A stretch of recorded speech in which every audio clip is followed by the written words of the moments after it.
Good afternoon. Welcome, everyone. So nice to see you all.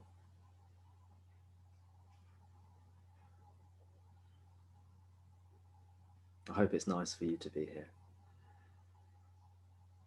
Yeah, good. Good, I'm glad.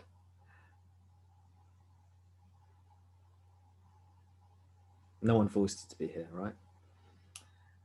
No one said, you got to go, it's a Tom's thing, and then we can do something else afterwards. No? You're here of your own volition. Awesome.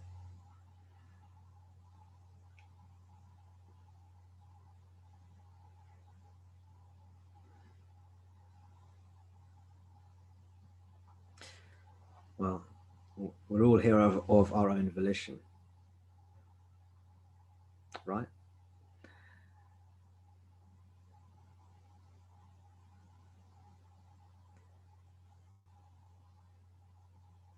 We don't have to get into a free will debate, do we?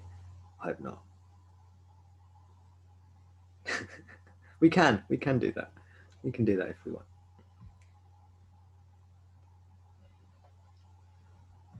We're all here of our own volition, so to speak.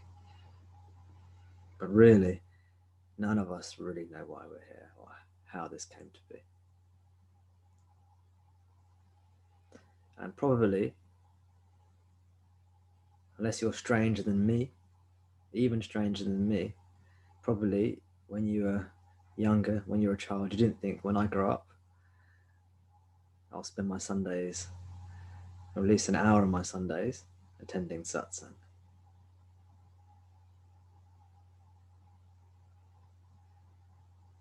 Because being a seeker,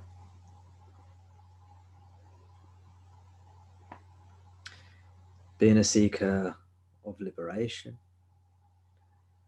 or of God, of truth,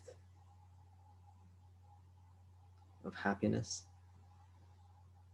of love, you can insert your own word in place of those words. If one of my ones don't fit, you can insert your own word. Being a seeker, hopefully you've realized, is not something you choose. It is a blessing, but it doesn't always feel like a blessing. But I assure you it's a blessing.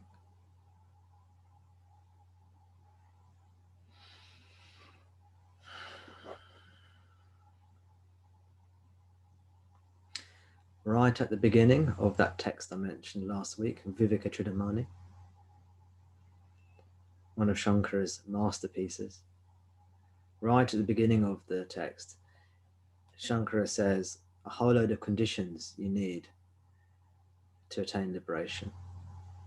Things like you need to be born to a human body, and you need to have a certain amount of energy and zest, these qualities in the body. And then you have to have heard the teachings. You have to have been born into a culture where you've come across these kinds of teachings. And then you also have to have the opportunity to put the teachings into practice. And it lists a few conditions like this.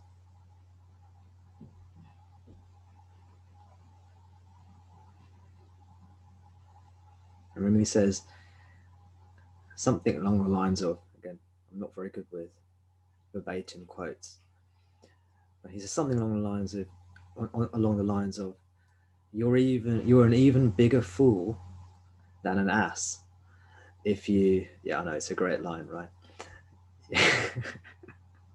I wonder what the actual translation is. It could be more explicit than that. I don't know. But you're an even greater fool than an ass if you have all of these conditions. If you've been born a human being, you're living in a time and a place where you can hear the teachings and put them into practice. But you're a greater fool than an ass if you have all that and you don't put them into practice.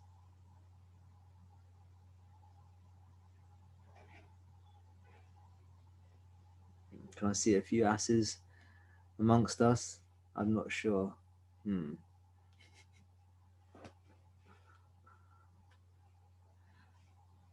But, you probably recognize a bit of that in yourself if you're anything like me.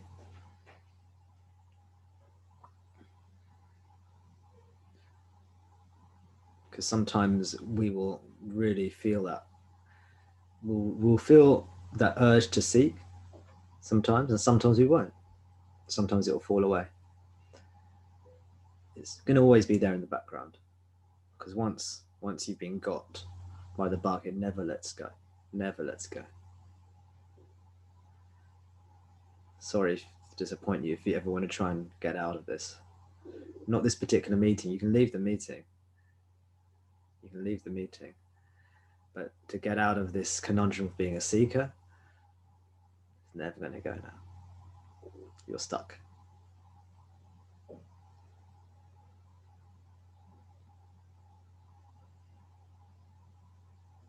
But it's not something you choose.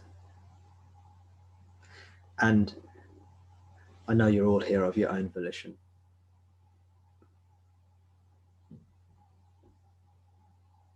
But we all just end up here. We all just end up at this meeting together. Look at us all from different parts of the world.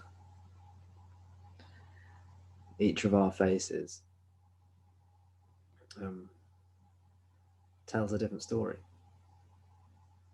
speaks of different cultures, different civilizations, clashes of civilizations, mixing of civilizations. All of us. Our own personal stories, our own unique, bespoke relationship with these teachings, with the divine, and I hope with Ramana too. I have to mention Ramana, of course.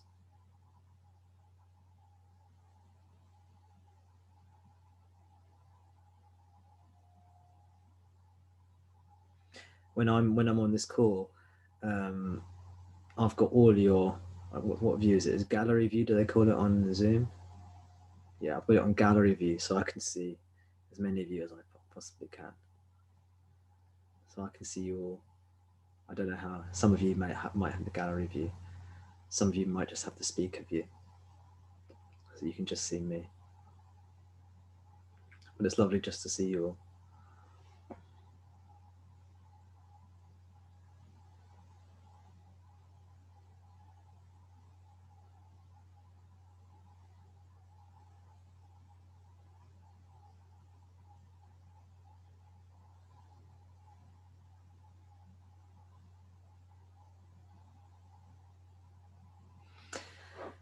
Okay. I'll quickly give the teaching.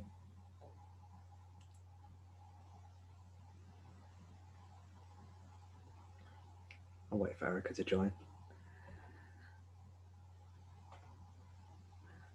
I'll quickly give the teaching now. This is the teaching. You ready? This is the bit where you listen. The other bit was nice. Bit wishy-washy, bit lovey-dovey. That was nice. Now here's the good stuff.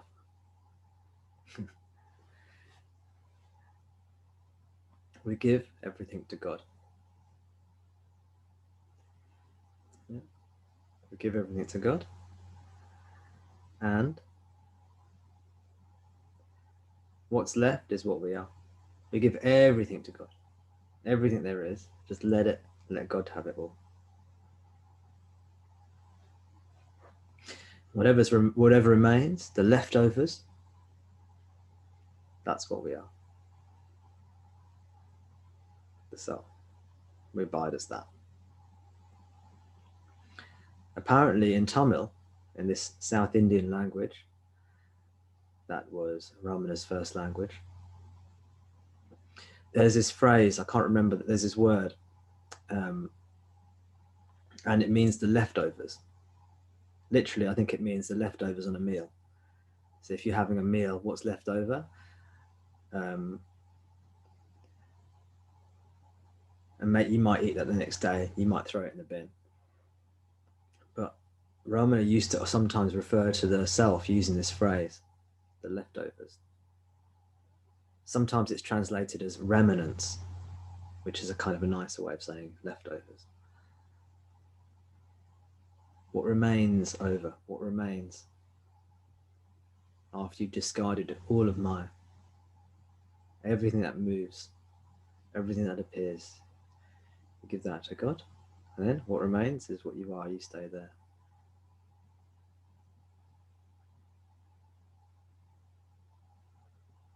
What remains is love. Love in your heart. That being, that beingness, which is love, should well up in your heart as love. Peace, tranquility. It feels whole, it feels complete, it feels gentle, it feels right, it feels like home. It's what we're looking for.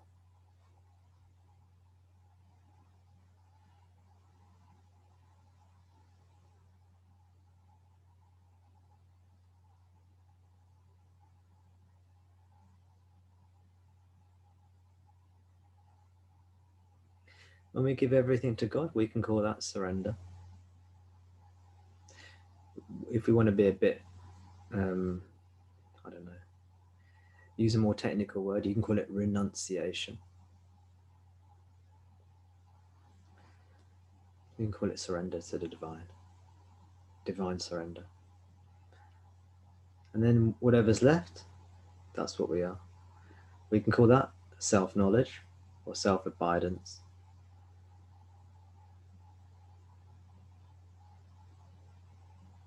We can call it being what you are. We can call it silence.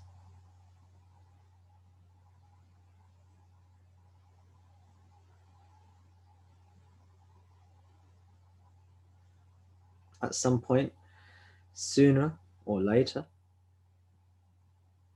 who knows, that realization you will become stronger and stronger. That the more you try and interfere and control with life, the more you suffer. And the more you let God or life or that power deal with life,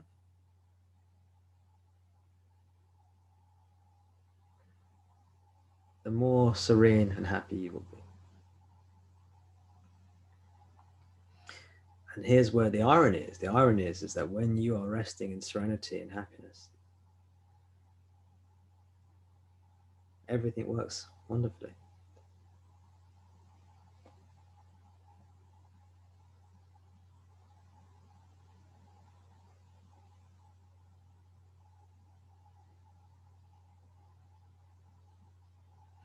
And if something doesn't work wonderfully, well, you're in serenity and happiness.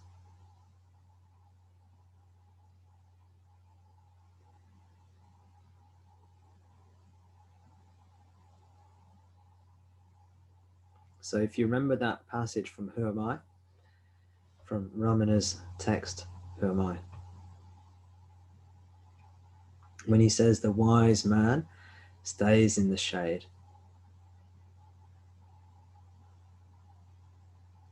whereas the fool or the ignorant one, so when you hear the word fool, they're talking about ignorance,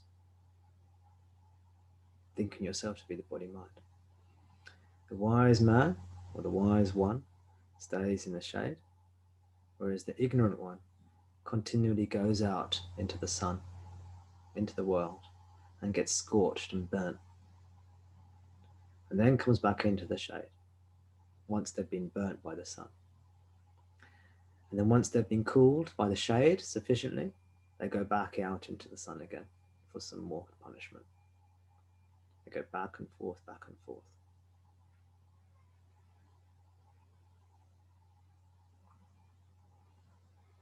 In the context of the way I've described the teachings just now, that's the equivalent of giving everything to God and then taking bits back to control for yourself.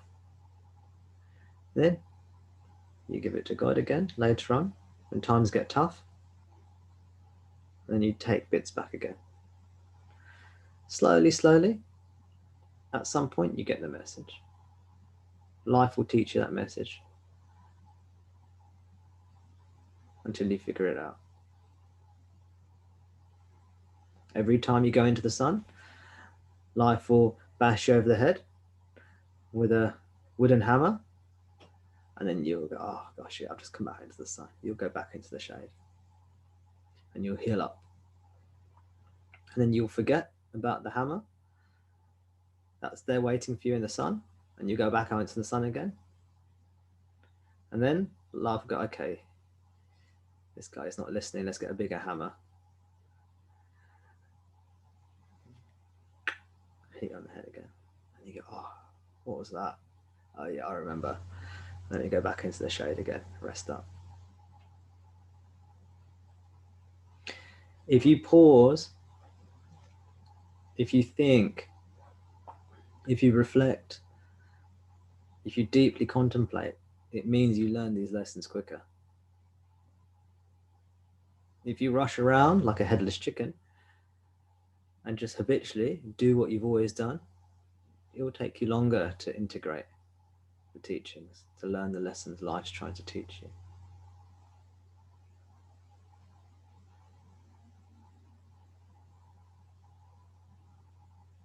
So you can see actually this satsang is only one part of the teaching, isn't it, in that sense? If you are going out into the sun, this satsang can point that out, but it's life that's hitting you over the head, reminding you, suffering, making you suffer. And that suffering becomes your teacher, because that's what encourages you to go back into the shade.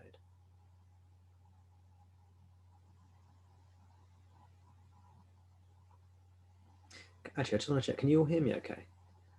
Yeah, great.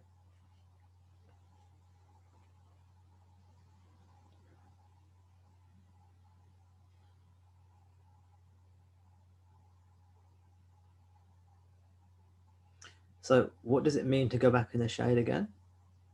Just to make the same point again, it means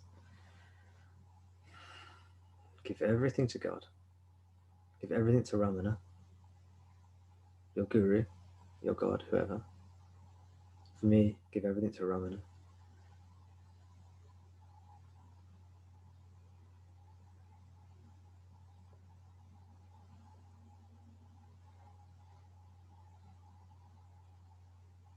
And then be.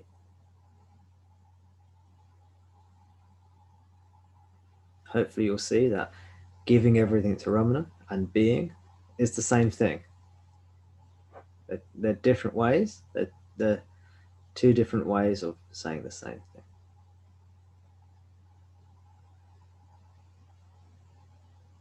Now that being will deepen and deepen as you gently, gently, gently give everything to God.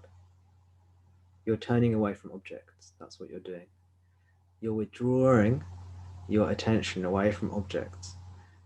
And naturally, when the attention is withdrawn from the objects, it settles in itself. We call that awareness being aware of itself. Consciousness being conscious of itself. That's subjective awareness naturally arises. And this takes us deeper into the heart of the teachings. Remember Ramana's advice? Consider this world to be a dream. And the only reality in it is this leftover. The leftovers are the only reality, the self, pure consciousness. The I, the I am that I am.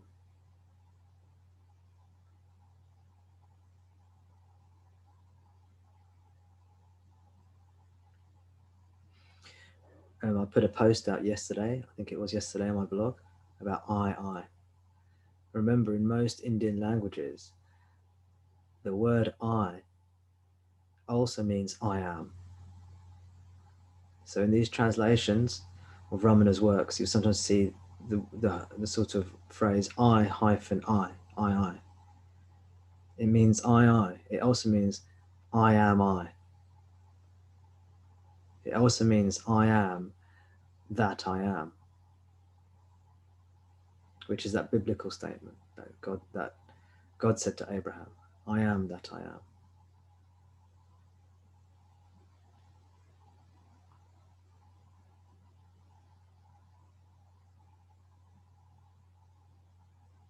I think I'm right in saying that the word Jehovah, which is one of the names of God in the Old Testament, Jehovah means I am.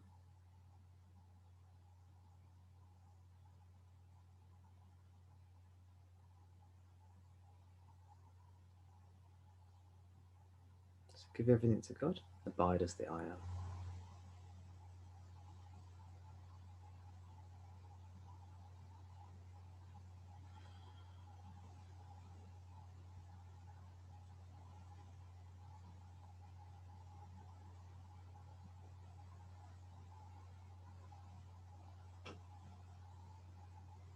If you want reminders in your life, come to Satsang.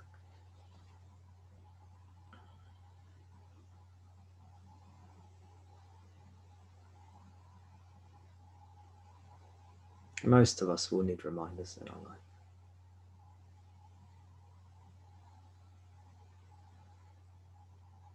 Because Maya is very canny, let's say, and will derail you every opportunity she gets. Sorry to use like he for God and she for Maya. It's just the pronouns I use. It's not really about gender. I hope you know that.